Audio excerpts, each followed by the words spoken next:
Shalom, shalom, amigos.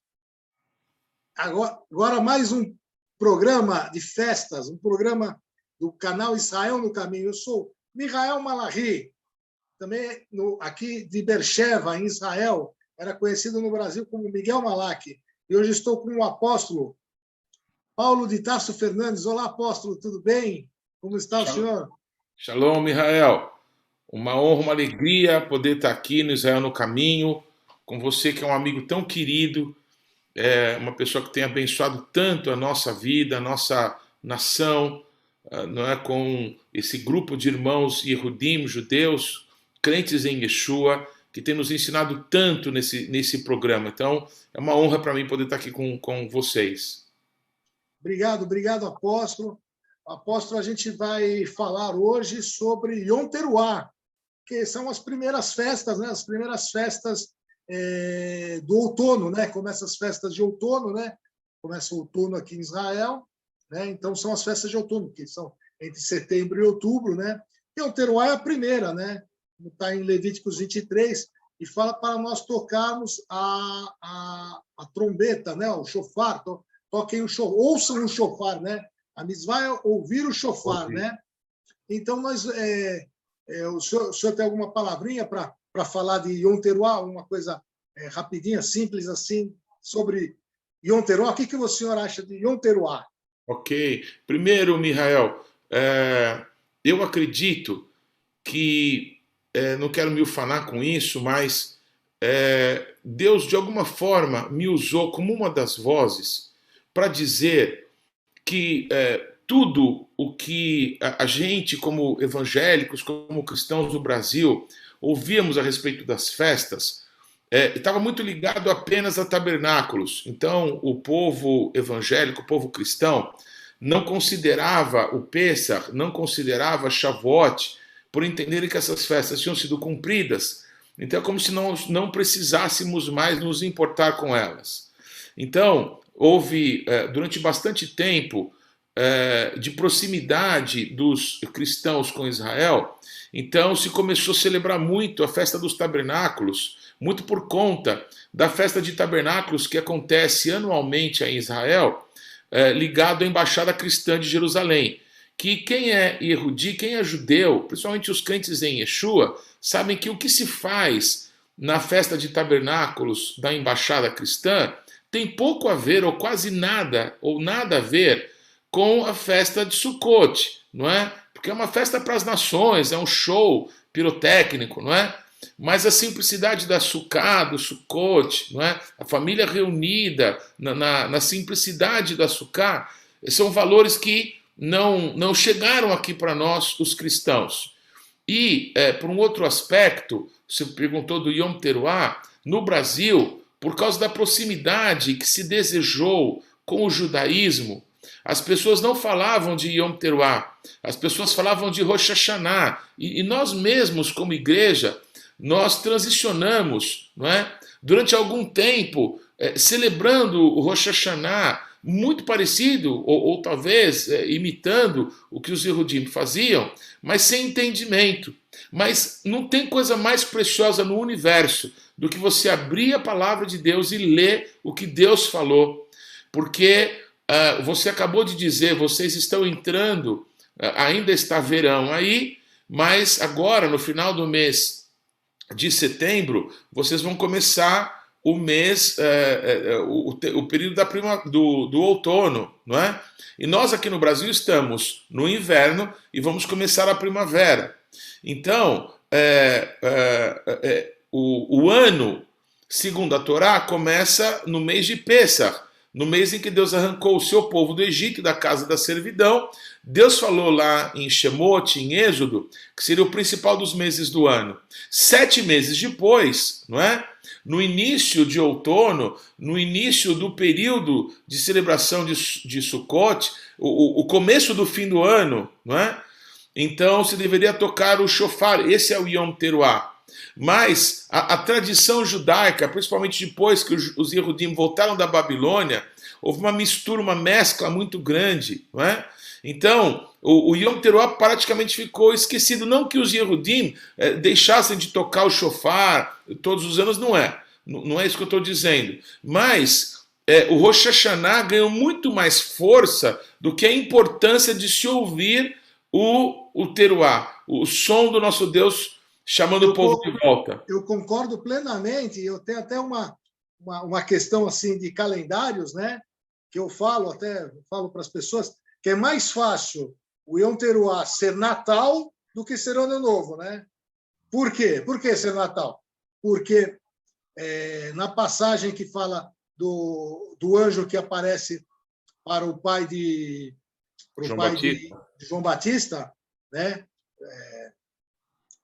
Quando ele está lá, ele fala que é o oitavo turno, ou seja, 3 meses depois, oitavo turno, saíram de 15 em 15 dias, exatamente no primeiro dia, faziam 3 meses após o Pêssar, né? Cairia lá para junho, mais ou menos. Então, ele deve ter nascido mais ou menos no Pêssar, o João Batista. Como eles são 6 meses de diferença entre João Batista e Yeshua, então, provavelmente eles são talvez no Sukkot, talvez em Teruá, talvez no Yom Kippur, mas provavelmente, com certeza, não é em 25 de dezembro.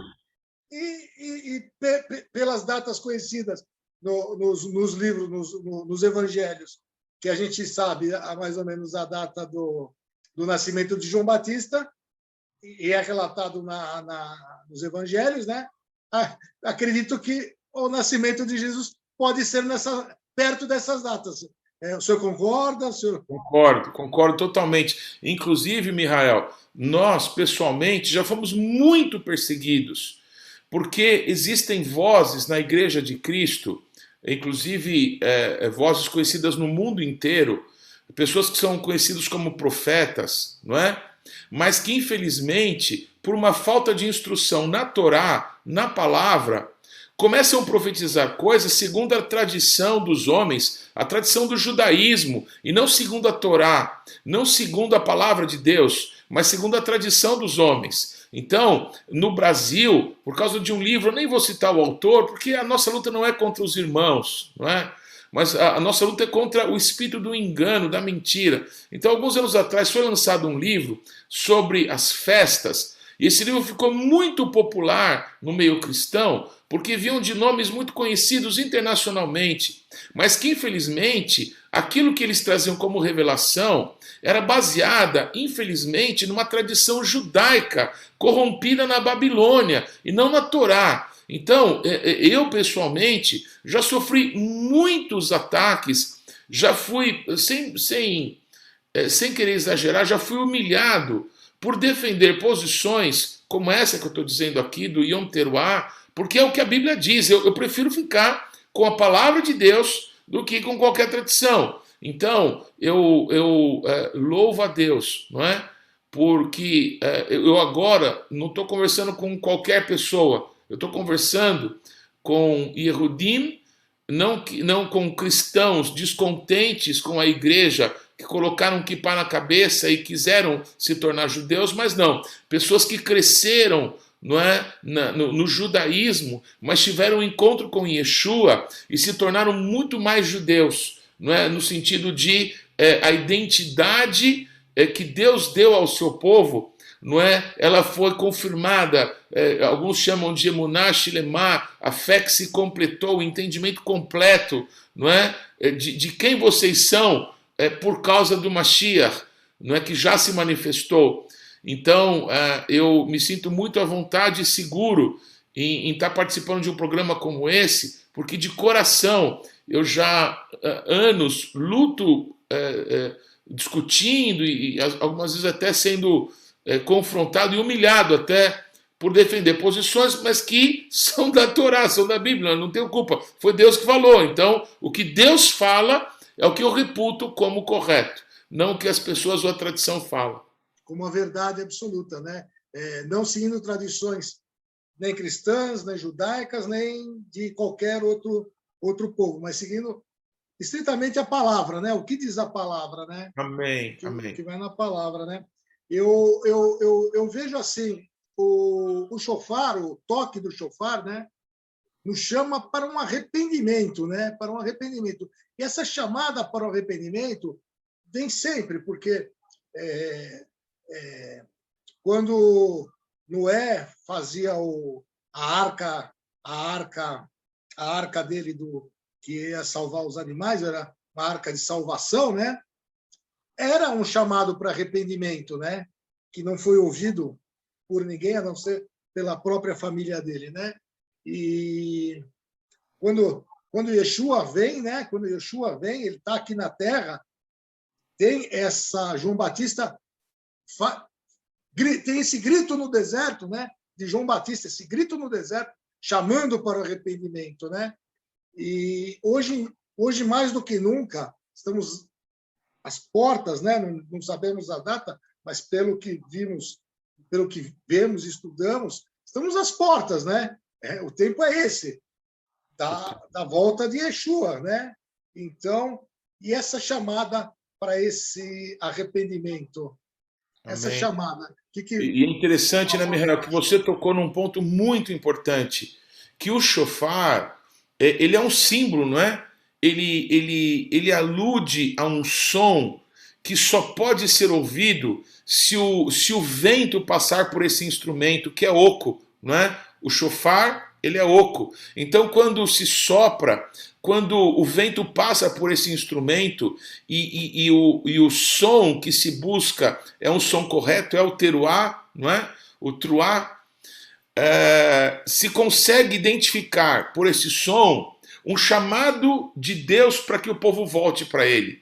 Então, o que é isso senão uma figura de nós mesmos, não é? De homens como Noé na sua geração, de João Batista, de Ezequiel, de Isaías, não é? De Abacuque, de Zacarias, de Malaquias, de Ageu, não é? Hagai, não é? Os profetas que o nosso Deus tem usado em todas as gerações, chamando o povo de volta para ele. O que somos nós, senão um ser oco por dentro? Nós não temos nada. Se Deus não quiser usar a nossa vida por louvor da sua glória, você mesmo citou uma frase que está aqui, é a frase que marca o meu chamado. Quando eu completei 30 anos, o meu pai, ele tinha esse hábito de liberar palavras da Bíblia para abençoar pessoas, e ele me trouxe a palavra de Romanos 11, não é? Que termina com essa frase: dele, por ele, para ele são todas as coisas. Então, é Deus que tem um propósito, nos chama, não é? Quando nós ouvimos o seu chamado e nos submetemos à vontade de Deus, então ele pode soprar o Espírito Ruach, o Ruach HaKodesh pode soprar na nossa vida e pode emitir o som certo para que através da nossa vida ele possa ser ouvido.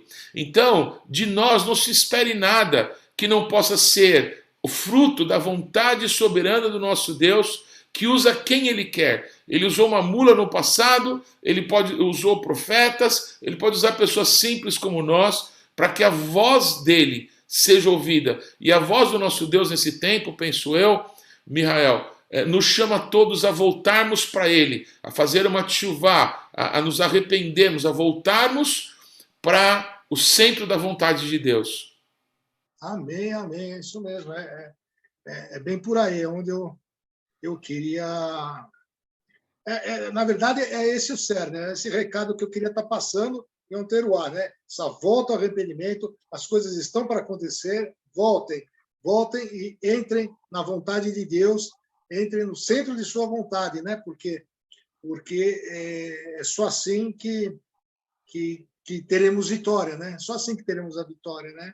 Amém. E, bom, deixa eu apresentar o apóstolo Paulo de Tarso Fernandes Direito, né? Ele é pastor da igreja Bethlehem, no Ipiranga, é uma igreja que tem dado muito apoio a nós, né? Do Israel no Caminho. Quero agradecer de público aqui, apóstolo, pela força, tanto material quanto espiritual, né? O senhor tem dado muita força material e espiritual também, né? Principalmente espiritual, com orações, sendo divulgando o nosso trabalho, fazendo, apoiando, né? Um apoio incondicional. Agradeço muito ao apóstolo, à igreja Bethlehem, né? E o apóstolo também ele é membro do Conselho Apostólico Brasileiro, né? É um conselho de apóstolos que estão fazendo agora um trabalho. Eu queria ter uma correlação agora, né? Pergunta que eu vou fazer para o apóstolo, é uma correlação entre o Yom Teruah, esse chamado, esse shofar que toca, né? Esse shofar que está tocando, chamando para o arrependimento, né? E esse grito no deserto, né? De João Batista, né? Um grito que a gente não sabe se foi realmente um grito, mas um grito, né? Que saiu daí do Ipiranga, né? As margens do Ipiranga dizem que houve um brado retumbante, né? Não sabemos se realmente é verdade da história, mas é assim que é nos passado, né? Esse brado. Queria ter uma comparativo desse brado do Ipiranga, né? E do que o Conselho Apostólico Brasileiro está fazendo nesse 4º jubileu, né? Que é um trabalho que o Conselho está fazendo. Eu queria uma relação entre o Yom Teruah e essa chamada para o arrependimento do Conselho e nessa miscelânea toda que eu falei, né? João Batista, de Dom Pedro I e de tudo que foi falado aqui. Muito bem. Mihael, você vê, né, quando Paulo diz que dos dois povos Deus fez um, a gente talvez ainda não conseguiu ver a profundidade dessa revelação, da obra de Yeshua. O que é fato é que há uma mistura na história do povo judeu com aqueles que foram alcançados pela palavra de Yeshua nas nações da terra.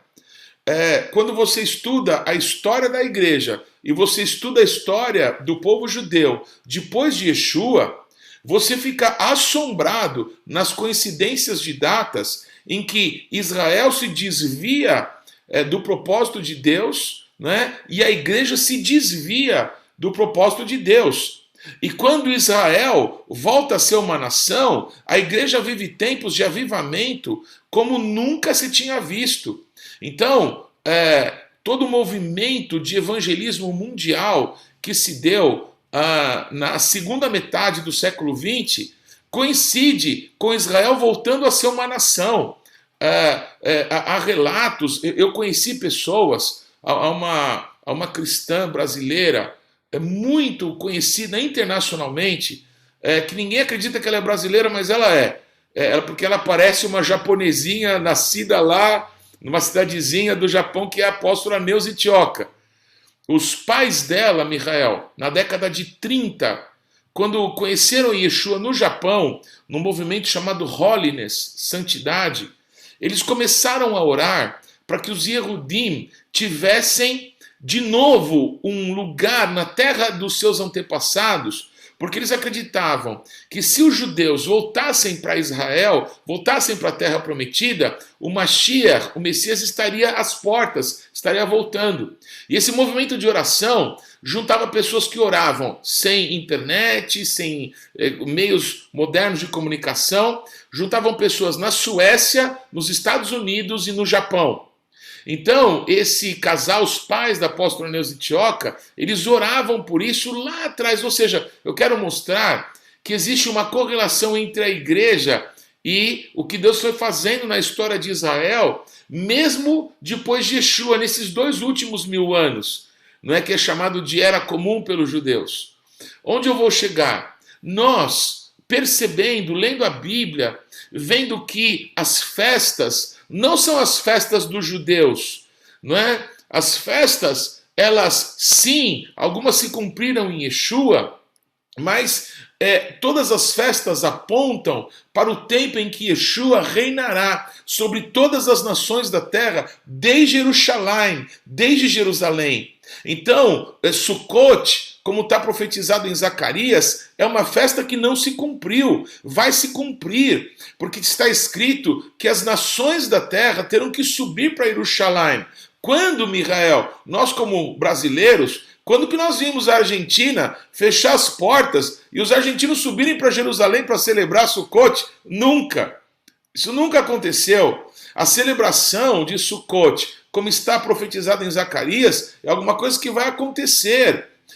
Cremos nisso. Quando o Mashiach reinar sobre todas as nações da terra, desde Jerusalém. Aí sim as nações subirão. Não é? A Bíblia fala que depois das guerras profetizadas em Ezequiel, não é? Num tempo de restauração de todas as coisas, como o apóstolo Pedro profetiza, nesse tempo, nesse governo do Mashiach sobre todo o mundo, nesse tempo Sukkot será celebrado como está ali profetizado, ok? Então, nós entendemos que, assim como Yeshua, ele morre em Pesach, não é? No Erev Pesach, e aí ele ressuscita no Yom HaBikurim, assim como o Espírito Ruach HaKodesh se derrama, não é? Em Shavuot, quando Deus, lá no deserto, entrega a palavra, entrega as 10 palavras para o seu povo, para que a gente nunca esqueça que o Espírito e a palavra estão juntos, tem que caminhar juntos, porque é o Espírito que vivifica a palavra, e Yeshua, ele derrama do seu Espírito, não é?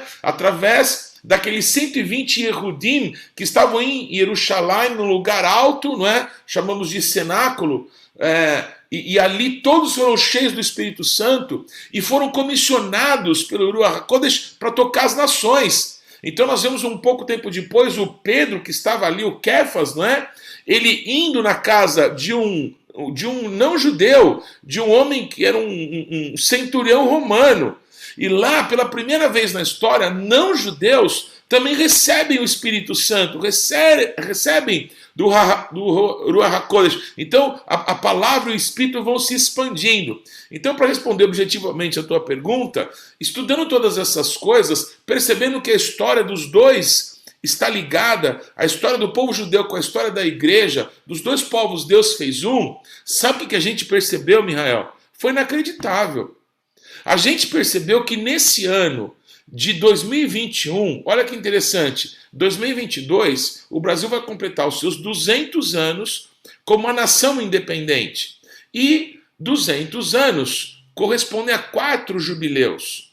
Tomando também a palavra, palavra que nós claramente vemos que tem a ver com o povo de Israel na terra de Israel. Nós não estamos nos esquecendo dessa realidade. Não estamos. Que o jubileu, não é? Que o Shemitah, que é aquele período de descanso que a terra tem que ter a cada 7 anos, fala especificamente para o povo judeu na terra prometida, na terra onde você vive, Beersheba, na terra de Israel. Nós não estamos com os olhos tampados quanto a essa realidade. Porém, nós tomamos, não é, essas indicações específicas de Deus para o povo judeu e fazemos um correlato com aquilo que Yeshua também deu para as nações, não é? Porque ele sempre quis alcançar pessoas de todos os povos e raças e tribos e línguas e nações. Eu nunca me deixo esquecer o que o rei Davi Ameller cantava. Ele diz assim num dos salmos: cantarei a tua salvação entre as nações. A palavra salvação é Yeshua. É como se Davi dissesse: eu vou proclamar Yeshua no meio dos não-judeus, no meio dos goim, no meio das nações. Então, para que Deus proclamaria o Mashiach entre as nações, Yeshua entre as nações, se Deus também não tivesse um propósito com as nações? Seria para a gente ficar com água na boca? Será que era para a gente ter ciúmes de Israel porque eles têm salvação e nós não? Não. É porque Deus sempre quis alcançar também as nações da terra. Então nós, com muita clareza, vendo na Torá que são algumas leis específicas para o povo de Israel, não é? Como o Yom Kippur, como me fugiu a palavra, como o Jubileu Yovel, né, o Jubileu, como o Shemitah, são palavras específicas para quem mora na terra. Mas nós tomamos essas datas e tomamos esses valores através de Yeshua e aplicamos na nossa vida, não querendo tomar o lugar dos judeus, longe disso, mas querendo com clareza entender que dos dois povos Deus fez um, entende? Então, Mihael, nós percebemos que nesse ano de 2021, o último ano, antes do bicentenário da nossa nação brasileira, antes do nosso 4º jubileu, Mihael, o 7 de setembro, coincide com Yom Teruah. Isso foi um negócio incrível. Quando a gente percebeu há uns 4 anos atrás. Então, vendo as datas, meu Deus, no ano de 2021, o último ano, o Yom Teruah coincide o dia em que o povo é chamado ao arrependimento, a voltar-se para Deus. E aí, Mihael, eu penso na profecia de Joel. Tocai a trombeta em Sião, proclamem um santo jejum, e aí então as suas eiras se encherão de trigo, de vinho novo e de azeite, não é? Então, me parece uma sequência certinho do Yom Teruah, o Yom Kippur e Sukkot. Quando que tem uma grande colheita dos frutos do final do ano do seu trabalho? Essa grande colheita é Sukkot. Então o que se antecipa a Sukkot? Yom Kippur, o jejum, e Yom Teruah, o tocar a trombeta. Me parece então que o profeta Joel está apontando um caminho para aqueles que são do Senhor, que um juízo muito grande, como o mundo jamais viu, está chegando. Como no passado, os gafanhotos atacaram as plantações de Israel, dizimando, destruindo tudo, como um juízo de Deus, porque o povo tinha se desviado do Senhor. Como uma palavra profética para o tempo do fim, um juízo, Mihael, como esse mundo nunca viu, está chegando, não é? Eu não estou esperando o anticristo. Tem muitas pessoas, quem que é o anticristo? Quem que você? Eu não quero saber. Não é? Eu estou esperando o Mashiach vir reinar. É ele que eu estou esperando. Vai acontecer aí, por vontade de Deus, um juízo entre todas as nações da terra. Então é Deus que está no controle, é Deus que está no comando. Ele vai permitir que um homem da iniquidade se levante para que se provem os corações, para saber quem que é de Deus e quem que não é. Os que aceitarem ser marcados para poderem comer, para poderem trabalhar, para poderem comprar e vender, essas pessoas que vão aceitar essa marca, não é? Vão categoricamente, claramente a partir daí, se afastar de Deus para sempre. Mas aqueles que confiarem no Senhor, aqueles que dependerem de Deus e que não se importarem com a sua própria vida, esses, como Yeshua disse, acharão a vida. Então, quando a gente vê Joel profetizar sobre toque a trombeta em Sião, anunciem que um grande juízo está chegando. Jejuem, chorem entre o pórtico e o altar, chama todo mundo. Nesse dia, todo mundo vai ter que jejuar. Ninguém vai poder reclamar que é Yom Kippur, que o jejum é muito longo, que é muito difícil, porque talvez aí não tenha comida, porque talvez aí realmente ou Deus ou faz alguma coisa ou não tem solução. Quando a gente se volta de verdade para Deus, então, Joel profetiza, quem sabe Deus não decide, no lugar do juízo, deixar uma oferta de libação, um presente para vocês entregarem para o vosso Deus. E aí então, as eiras se encherão de trigo, de vinho novo e de azeite, não é? Aí as árvores vão folgar, as árvores vão cantar. A videira, símbolo da igreja, vai dar fruto junto com a figueira, símbolo de Israel. Os dois povos juntos frutificando.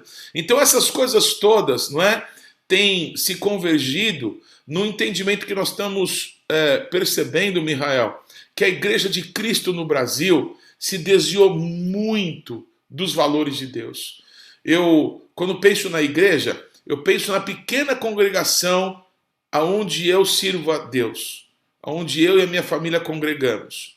Quando eu penso na igreja, não é? Eu penso na igreja da minha cidade, não é? Que é composta por tantas denominações diferentes. Eu penso na igreja do meu país, não é? E eu não estou aqui para falar mal de nenhum irmão, mas para olhar para o meu coração e ver aonde eu preciso voltar para Deus. O que eu estou fazendo longe da vontade de Deus. Sabe, Mihael, eu estou cansado de ouvir falar de arrependimento e a gente ficar apontando os erros que os outros estão cometendo. Eu preciso ser alguém mais parecido com Yeshua. Eu estou longe de parecer com o nosso Senhor, que é manso e humilde de coração. Mas uma coisa eu tenho, Mihael, eu tenho uma convicção convicção que ele não desistiu de mim e que a obra que ele começou a fazer na minha vida, ele vai cumprir. Você entende? Então eu acredito que eu possa ser um melhor irmão para você, para os nossos irmãos que congregam conosco. Eu posso ser um melhor pastor, eu posso ser um melhor marido para minha esposa, eu posso ser um melhor pai para os meus filhos, eu posso ser um melhor amigo para os meus amigos, eu posso ser alguém mais útil para o nosso Deus.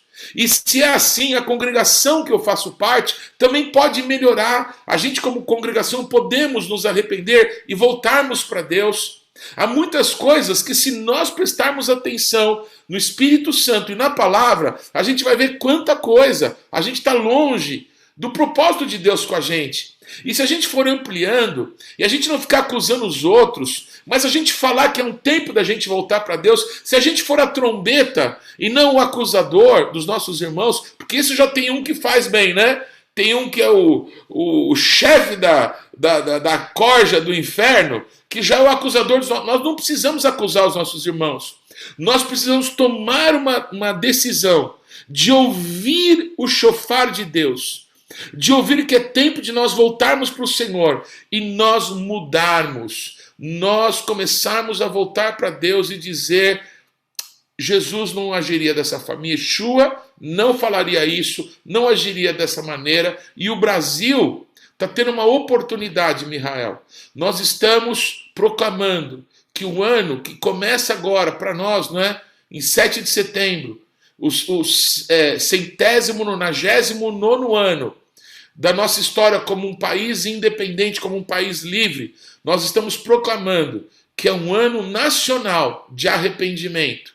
E nós não podemos fazer com que as pessoas se arrependam. Essa é uma obra exclusiva do Espírito. Mas nós podemos ser um pequeno instrumento oco, sem importância nenhuma, que está proclamando um som, para que quem ouça possa, como o Salmo 89:15, ser um ashrê, ser um bem-aventurado. Ashrê Ra'am Yodeh Teruah. Feliz, abençoado é o povo que ouve o nosso Deus chamar-nos de volta para Ele. Amém, amém, apóstolo Paulo. Apóstolo Paulo, eu estou aqui ouvindo suas palavras, me deliciando com suas palavras, né? E pensando, né? Pensando o quê? Pensando nesse arrependimento, pensando que nós somos a noiva. Nós, todos nós, a igreja em si, somos a noiva do Cordeiro. Amém. E nós, como noiva do Cordeiro, me remete a Esther, a noiva do rei. Pois nós também somos noiva do rei, a Esther. E ela também teve esse choro e esse arrependimento, né? Então, isso me remete muito. O senhor quer comentar alguma coisa sobre isso? Que maravilhoso, Mihael. Quando eu penso nas pequenas festas, não é? Os Yehudim separam entre grandes festas, Sukkot, Shavuot e Pesach, não é? E as pequenas festas como Hanukkah e como Purim, ok? E quando eu penso em Purim, como você está falando, eu penso no juízo que esse mundo vai enfrentar. De novo, vão perseguir os Yehudim para exterminá-los. Vão perseguir os que creem em Yeshua. Vão se levantar contra tudo que se remete ao nosso Deus. O profeta Daniel falou sobre isso. Então, nós precisamos lembrar que a Torá nos mostra, a Bíblia como um todo nos mostra, Tanakh, para os judeus, como os cristãos chamam de antiga aliança, o antigo pacto, ou o Antigo Testamento, não é? Que tudo que está escrito, não é? São orientações de Deus para nós. E Esther, ela vai ter que tomar uma posição. A igreja, como você mesmo falou, nós todos vamos ter que tomar uma posição. Se perecer, pereci. Mas o que nos cabe é buscar a face do nosso Deus. O que nos cabe é jejuar e orar, porque há um decreto de morte. Mihael, eu não sei se você tem acompanhado o noticiário aqui do Brasil, mas há um sistema que está totalmente armado para nos perseguir, porque nós estamos sendo chamados de negacionistas, de reacionários, de pessoas que estão contra, não é, os valores que todo mundo quer, porque nós tomamos posições segundo a palavra.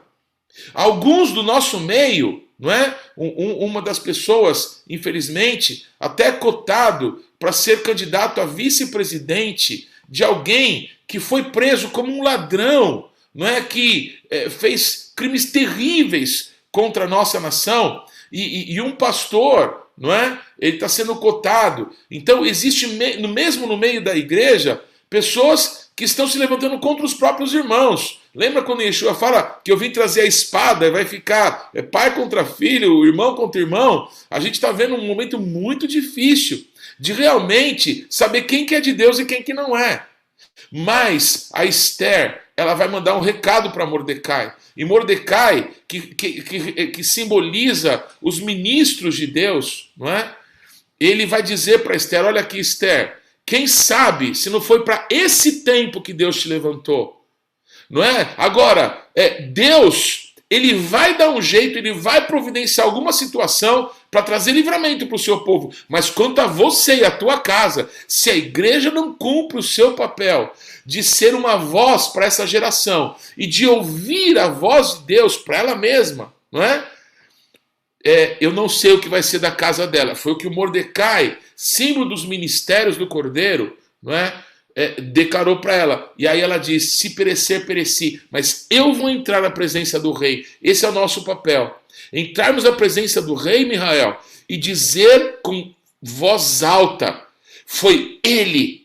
Acusar o inimigo, foi ele que se levantou contra mim. O Amã vai ser enforcado de novo. O juízo do nosso Deus vai ser contra todos aqueles que deram as costas para o Senhor. Então nós podemos confiar em Deus, não é? Muitas vezes, né, Mihael? Deus se cala, né? Deus parece que não responde. A gente sofre lutas, sofremos vergonhas, sofremos perseguições e parece que Deus não está nem aí, mas Ele está nos olhando. Mesmo quando Deus não fala nada, como no livro de Esther, que o nome dele não aparece, Ele está cuidando de nós. A palavra de Deus é verdade, Ele nos ama. Não tememos coisa alguma no seu Senhor nosso Deus. Amém. E estamos vendo, né? O apóstolo falou da situação aí no Brasil, né? E mundialmente já estamos vendo essa perseguição agora no Afeganistão, com o Talibã dominando, né? E irmãos nossos missionários, tanto católicos como cristãos, sendo perseguidos já e mortos também, né? Quer dizer, então a gente tem que orar por isso, tem que orar por todas essas coisas, né, apóstolo? Sim, é isso mesmo. É um tempo em que os que vão clamar, como diz a profecia em Apocalipse, debaixo do trono de Deus, não é? Até quando, Senhor? O Senhor não vai vingar o sangue dos que foram decapitados por amor do teu nome?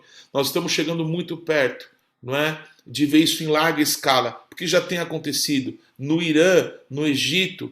Quantos não foram decapitados de novo pelo Estado Islâmico? A decapitação tinha terminado na Revolução Francesa, tinha terminado lá atrás, não é verdade? Mas hoje em dia, de novo, não é? Os que têm a espada, o Said, não é? Como a sua arma, não é? A meia-lua como o seu brasão, eles de novo têm levantado as espadas para decapitar os infiéis, que eles chamam de infiéis, que somos nós. Não é verdade? Então, a Bíblia diz que debaixo do trono de Deus, muitos que foram decapitados, não é? Estarão clamando, Deus, até quando? O Senhor não vai vingar o sangue dos teus servos, os profetas. E Deus vai falar assim, espera um pouquinho mais, que tem um número que vai ser acrescentado a vocês. Então, ainda outros vão se somar a vocês. Mihael, todo mundo quer ser judeu hoje em dia. Porque Israel é a indústria tecnológica mais importante do mundo. Porque hoje em dia, todo mundo diz que em Israel todo mundo ganha bem, todo mundo tem dinheiro, sabe, é um país tal de primeiro mundo, todo mundo quer ser judeu, sabe, porque eles estão dominando as telecomunicações do mundo inteiro, todo mundo quer ser judeu hoje em dia, todo mundo, sabe, Mihael? Mas eu escutei de uma judia, quando estavam dizendo que Portugal estava recebendo de volta, não é? Famílias que foram expulsas, se comprovar que elas foram expulsas por causa da Inquisição, elas podem ter cidadania portuguesa. Aí uma judia me disse o seguinte, quem que teve no passado alguém que morreu nas fogueiras de Portugal quer voltar para aquele lugar? Entende? Então, hoje em dia todo mundo quer ser judeu porque está fácil ser judeu, aparentemente. Mas, de novo, quando forem perseguidos, de novo, quando o mal se levantar, não é verdade? Todo mundo, Mihael, quer ter o título de apóstolo, de profeta, de pastor, mas na Bíblia todos, com exceção de João, morreram decapitados, passados pela espada, crucificados, entendeu? Então hoje está uma glória. Está uma glória querer ter um título. Mas, e aí? Quando forem pedir a nossa cabeça, como Paulo, a gente vai colocar a nossa cabeça lá para ser cortada, dizendo: eu percorri o bom caminho, né? Guardei a minha fé, percorri todo o caminho, não é? E agora eu estou pronto para me encontrar com o Senhor, porque é melhor estar com Ele, não é? Quando a nossa cabeça for pedida, a gente vai entender que estamos tendo a maior honra que um cristão poderia ter. A gente está muito longe de viver o Evangelho como a Bíblia nos conta, não é? Que Deus nos livre, ninguém quer ser mártir. Ninguém quer. É fácil falar perecer, pereci, mas quando quiserem estuprar as mulheres e os filhos, ninguém nessa hora bate no peito e diz: não, pode fazer, tudo é para a glória de Deus. Não, falar perecer, perecer é fácil, mas o que Deus está pedindo para nós hoje é: volta para mim, ouve que eu estou chamando vocês de volta. Parece que é tão simples o que Deus está pedindo, não é? As pessoas talvez pensam assim: não, eu quero ser o Superman, eu quero participar das guerras, tá lá contra o Estado Islâmico, eu quero... Deus está dizendo: ganha a guerra contra o pecado que habita no seu corpo, não é? Esmurra o teu corpo, como o apóstolo Paulo falou, como o apóstolo Pedro disse, nesse pouco tempo que nos resta, nesse tabernáculo, que a gente possa de verdade consagrá-lo a Deus, que Cristo vive em nós, Cristo é em nós, Mihael, e todos os irmãos que nos assistem, é a esperança de glória. A gente precisa ser de Deus, a gente precisa voltar para Deus. Isso não é uma obra da força do nosso braço, essa é uma obra exclusivamente do Espírito Santo, que está nos chamando para Ele. Precisamos dizer: Espírito Santo, nos ajuda, nós precisamos da tua ajuda. Bom, então, finalizando esse estudo de Yom Teruah, eu ia perguntar para o apóstolo se o apóstolo tem aí um shofar que pudesse mostrar aos nossos YouTube espectadores. Amém. Está aqui. Aí? Tenho sim. Esse shofar aqui. Um shofar. E o que o senhor acha da gente finalizar tocando o shofar para chamar para o arrependimento? Ok, para mim é uma honra. Eu vou falar duas coisas sobre o shofar. Também aqui no Brasil, durante algum tempo, quando os shofares começaram a aparecer no meio da Igreja de Cristo, muita gente se escandalizou. Eu conheci um homem, ele é um americano que foi enviado para o Brasil já há muitas décadas, e a gente reconhece nesse homem um chamado profético. Ele chama Mike Shea. Hoje ele mora de novo nos Estados Unidos. Em 98, Mihael, ele começou a tocar um berrante feito de chifre de boi. E ele lia na Bíblia sobre o shofar e ele entendeu que tinha que tocar um berrante. Ele não sabia que os Yehudim não tocam chifre de boi, porque parece que o chifre de boi lembra o bezerro de ouro, alguma coisa assim. Embora o boi seja um animal kasher, não se toca o instrumento. E outra, o berrante, ele é uma junção de vários chifres, né, que vão sendo encaixados. E o shofar, ele é um chifre só. Esse shofar aqui, ele é um shofar de antílope, não é? Vem dos Yehudim que estavam na África, não é? Os Yehudim etíopes. Lá não tinha as cabras ou os carneiros como tinha em Israel. Então, como o antílope é um animal que se pode comer, um animal kasher, então, e o chifre é oco, não é? Então, os Yehudim de lá começaram a usar antílope. Mas o shofar mais comum é o de chifre de carneiro, não é? Que Israel tem muito. O que acontece é que as pessoas acham que quanto maior o shofar, mais importante, melhor. E não tem nada a ver com isso. O importante não é o shofar. O importante não é quem toca o shofar. O importante é quem ouve o toque do shofar. Não é? Então, colocando isso, eu vou tocar. e eu queria, muito respeitosamente, porque eu sei que esse programa é um programa para judeus, não é? Então, eu não sou judeu, eu sou alguém que foi alcançado por Yeshua, não é? O Mashiach dos Yehudim, o Mashiach, o rei dos judeus, não é? Eu fui alcançado entre as nações, então o meu desejo é que eu não escandalize, eu não afronte ninguém que entenda que eu não deveria tocar, não é?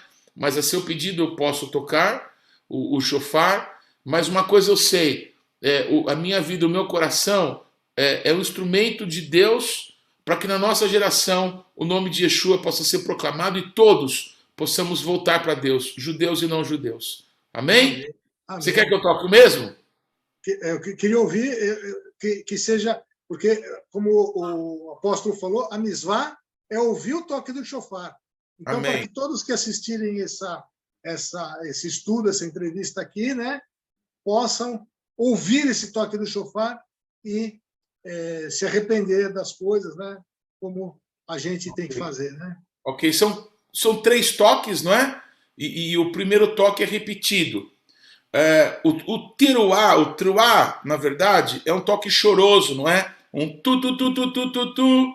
E ele vai ser ouvido entre os outros toques, que é o tequia, que é um toque longo, um toque solene. Depois o shivarim, não é? Que é um toque intercortado, tahan, tahan, tahan. E aí sim o truá. E aí depois terminamos com um tequiá gdulá, um grande tequiá, que, no meu modo de entender, anuncia o reino do nosso Deus. O último som, a última trombeta. Então, Amém. vamos lá.